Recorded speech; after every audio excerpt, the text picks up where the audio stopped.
Hey, fam. We're about to get started here in a minute. Again, today we're talking about love and what it means to be in love, what the difference between loving someone and actually being in love with someone is. So, I am looking forward to hearing what everyone has to say about what love is and what being in love is.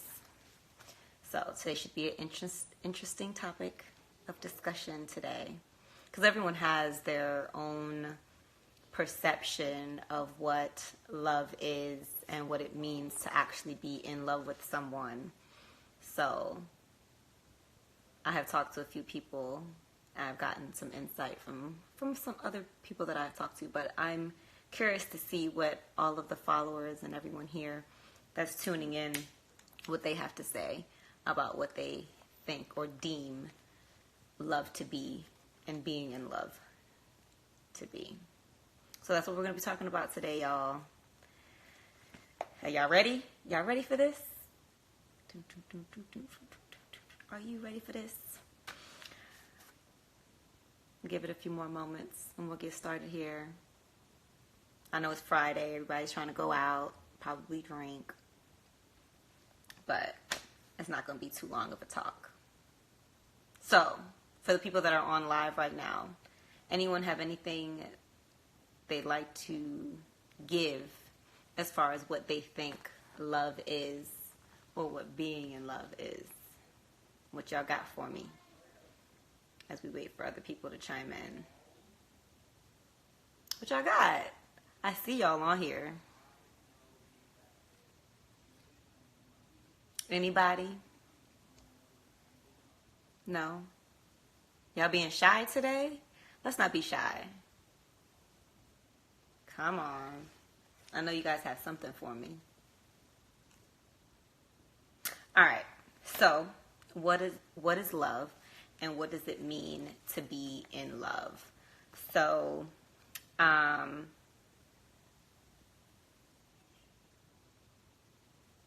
I deem it to be a force.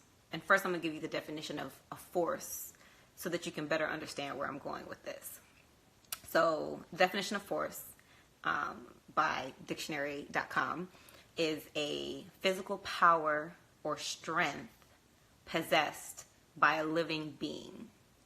Now, if you think about that, and I'm going to repeat it again, force is a physical power or strength possessed by a living being. So I want you to think about love and think about love as being a force. And this force, which is love, is an energy. It is an energy, it is power, and it can be very intense. So when you think about this physical power or strength that can be possessed by us, right? Hey, Don, that is really what love is. And we're going to dive deeper into what love is, just loving someone or loving people and being in love, how they differ. So keep that in your mind as love being a force, it being energy, it being power, and it being merely an intense force, right? So think about the things that we can force, right? We can force a relationship. We can force courtship. We can even stage and force seduction, which we see every day on social media. You know what I mean? Certain parts of certain streets, right? We can force a lot of things in our life. A lot of things, situations, relationships, but we cannot force love, right? Because it's bigger than all of that. It's bigger than anything that you can even imagine. It can't be bought. Love can't be stolen. And love can't be traded or sold. You can't do any of those things with love because it's merely a force. It's an intense force and energy and a power that not a single person can just merely create. So sex, intimacy, gratification, all of those things, you can actually force. But an actual force, a living force, such as love, the energy of it, the power of it, you can't force that. You can't force it. You can't force it to come. You can't force it to go. You can't force it in any way, in any aspect. And it cannot be turned on and off like a light switch. It definitely can't. It cannot be used as a reward or a punishment. Like, you can do that with sex, with breaking up with someone. You know, you can reward or punish someone in so many other ways, but you can't reward them and punish them with love. I think that's the only thing, and that's why it's so powerful and it's so intense, because it's an energy that can't be used in that way. It's like it's its own law, if you think about it. And it knows that we are connected. Like, love knows that as humans, we are connected and linked. And that's what it does. That's what it does to us, and that's what it does for us. It's compassionate. It's empathetic. And it's just intense. Like, I don't know how much more I can describe love as being intense. Hey, Lily, as intense, and the energy behind it and how powerful it is.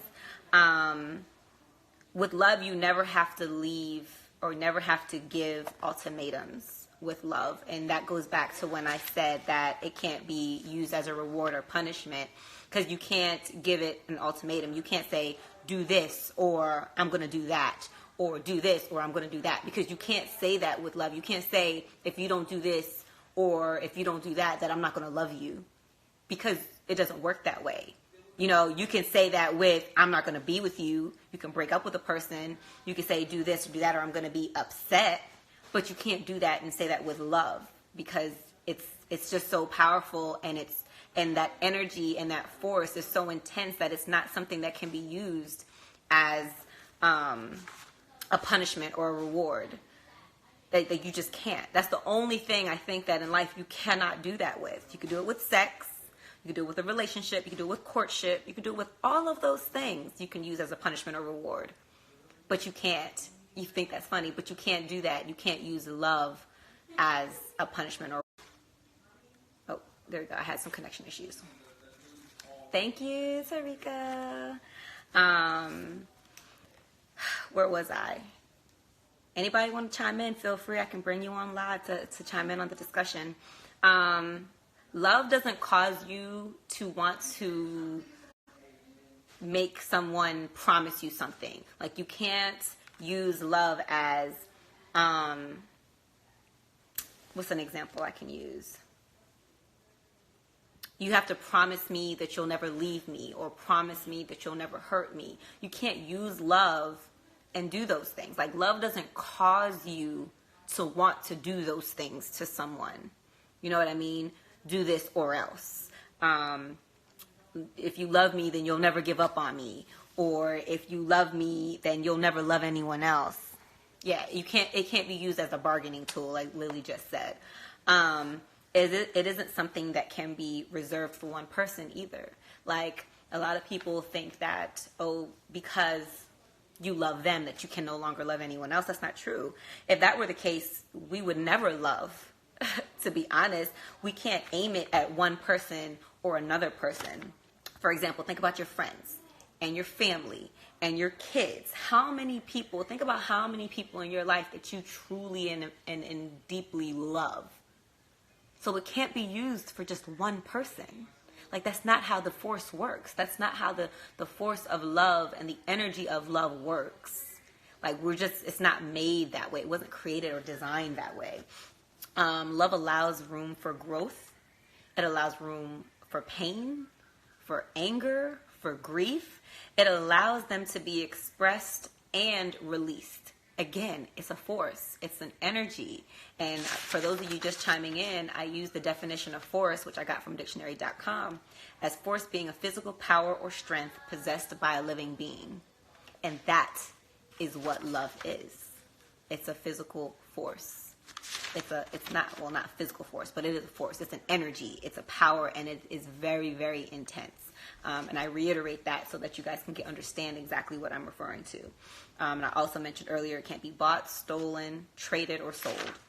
For those of you just chiming, I just wanted to catch you guys up real quick on where we were and where we went from the conversation. Love is free of emotions that you're fighting. Like, it allows you to be vulnerable. And by definition, vulnerable allows you to be, vulnerability is open to moral attack, criticism, temptation, and being hurt or wounded. That's what being vulnerable is. And love allows you to be vulnerable. It allows you for those things to possibly be able to happen to you. Like, if you're not vulnerable, do you truly love? You know what I mean? Can you really say that and honestly say that? Love is unselfish, and it is very understanding of flaws. Very understanding. Anybody have anything to say? I'm just running my mouth. Oh, sent you a request. View, go live, adding. Let's see if this works. But yeah, so we can't try to sustain. Hey, Lily, welcome to the talk. Can I hear you? Oh, okay. There you are. I can hear you. Y'all forgive me. I look like a bum because I'm not even trying to do all that. I can't be green eyes today. So what do you feel about this topic of love and being in love and what love is? So going off of what you said, as far as you can't love one person, you can't, and your love is different with who you love. So the way you love your kids is not the same way you would love your husband. The love is different. That is true, but there's no limit to it. Like, right. If you were to say that you can only love one person or be in love with one person in your entire life, being in love and loving is different. We're going to get to being in love here in a minute, but when you love someone, you can love them and love them from a distance. You can love someone and not be with them anymore. You know what I mean? You can. So you can love one person and still love someone else. So a lot of people think that because you're in a relationship with one person that you can no longer love someone that you've been with. You can still love them. You may not be in love with them. Or have love for them. Or exactly. And a lot of people don't understand that that's a possibility when it truly is. Because when you have family members, when you have children, when you have been in relationships and in new relationships, like, all of that takes love. And that love and that energy and that power doesn't always go away. And you could choose to love someone. You could choose to look at the reason why y'all met, or the good times that just keeps you having a reason to have love for them, but knowing the difference that maybe you guys are better apart than together. And that's fine, because that's definitely a possibility. Think about how many family members you may love, but you love them from far. Think about people that you've had to separate yourself from, friends that you love them, but you had to separate yourself from them, but you still love them. You know what I mean? It's okay to love people with distance, because everyone, again, like you said, sometimes you have to love them differently. But love is so powerful that it allows you to be able to do that. Right. Because it's that energy that just it won't go away. It doesn't just go when the wind blows it. You know what I mean? What was I about to say next? So we can't try to sustain certain feelings and interests, but we are not the judge of the things that have the power to stay. And I say that to say that we need to stop having expectations on what love is and just love. So many people have different expectations about what it is to love someone, that they're missing the moments and the opportunities to just be able to live in that energy, that moment, and just love freely. How do you feel about that one?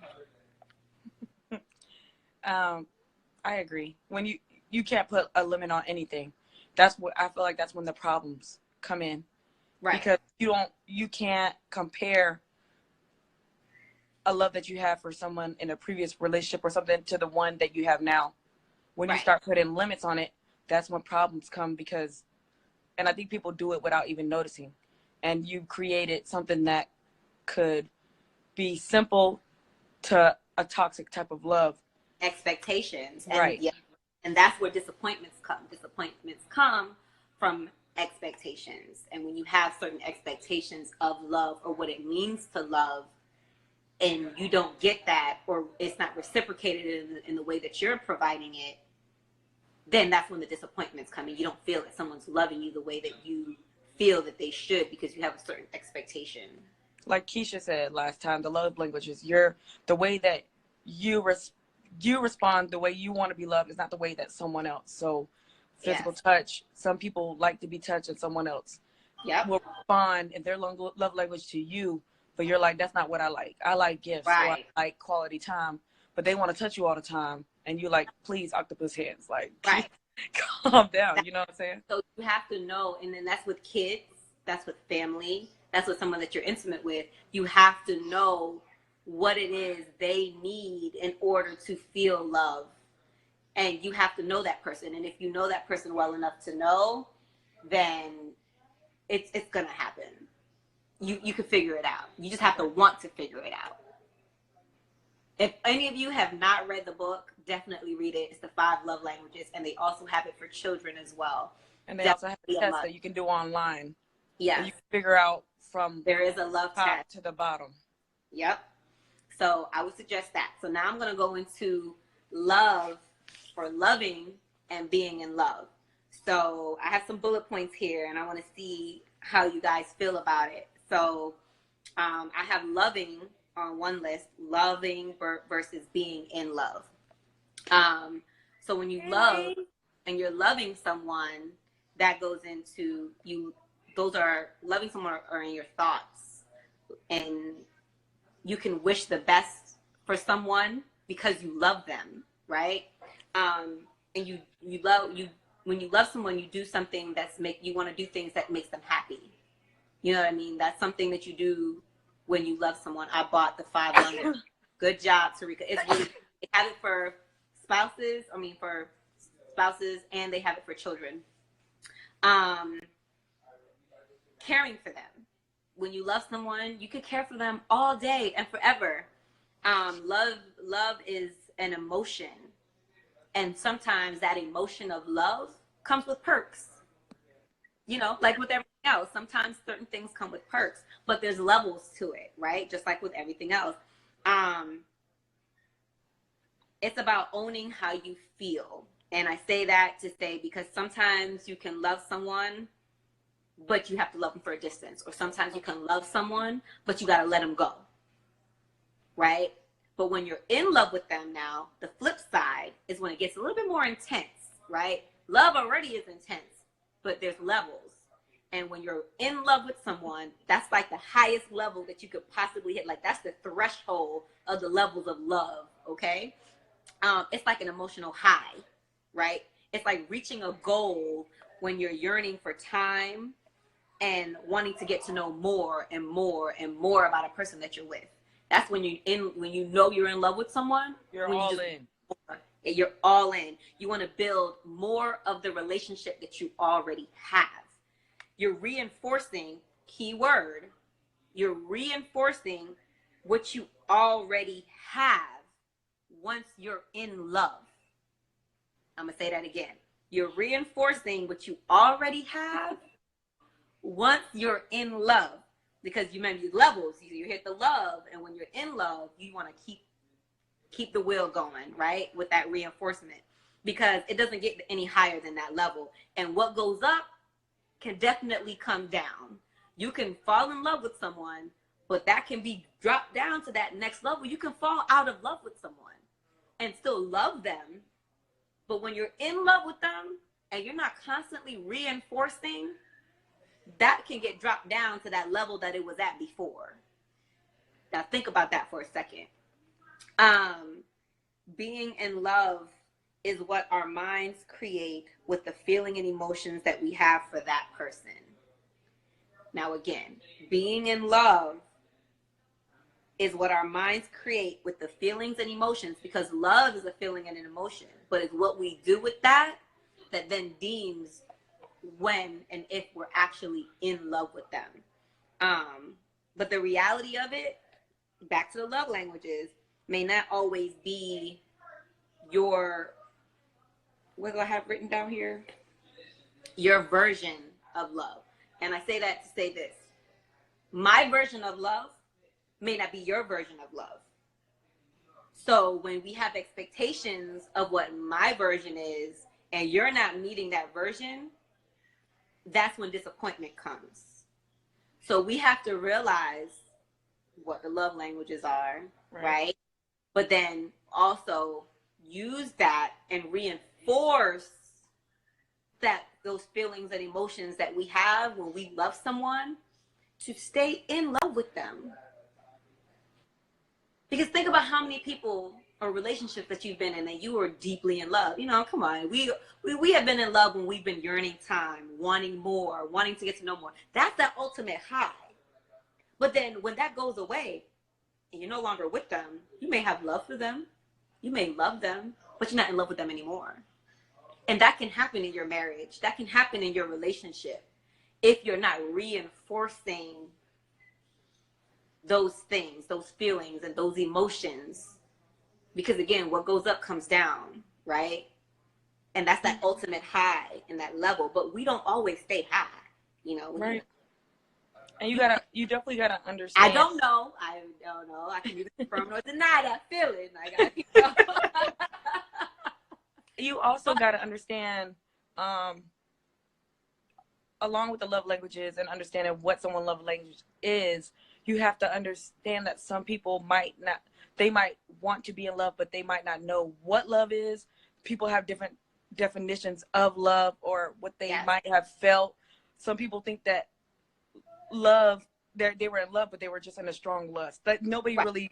So there, you know what I mean? There's a difference. I don't know if you guys on Facebook can hear that I'm on live with Lily right now on Instagram, but she explained that there's a difference between the love, as we talk about love and being in love, and the love languages. Some people don't understand what love is, and so they confuse love with lust sometimes. And lust is more or less a desire, not really a force that like love is. Like love is a force that has that certain energy and a certain power that cannot be measured, right? And lust comes and goes, but when people are in that feeling, they sometimes get it confused because they don't have a of what love is. Yeah, good point. All right, so what else we have? Everybody got a better understanding of love and being in love is? I know some people are just chiming in. Hey, Laura. What's up, Ray? What's up, G? So we talked about love. We talked about loving. We talked about being in love and the difference in the levels and the force of love and all of the things that come with that and how it cannot be sold. It cannot be traded. It cannot be an ultimatum, cannot be provided with that. Just like sex or courtship or any other things that you can use and buy or pay for, or, you know, give an ultimatum, say, well, you can't have this anymore if you do this or that, or you can't make any promises with love. Love does not cause you to force someone to make a promise. So we talk about all of those things to kind of give a better understanding of what love or loving someone actually is. And then we went into talking about that next level, that highest level, and that high of what being in love with someone is and can be. So thank you guys for tuning in. If you guys don't have anything else, stay tuned for the next Mo Talks. Appreciate y'all. Y'all can rewatch this on Instagram. It'll be up for the next 24 hours. On Facebook, there's a group page, Mo Talks on Facebook. So definitely appreciate you guys for tuning in. Lily, much love to you for tuning in. Appreciate you, girl. Thank you for having me. All right, y'all. Y'all have a blessed night. Later.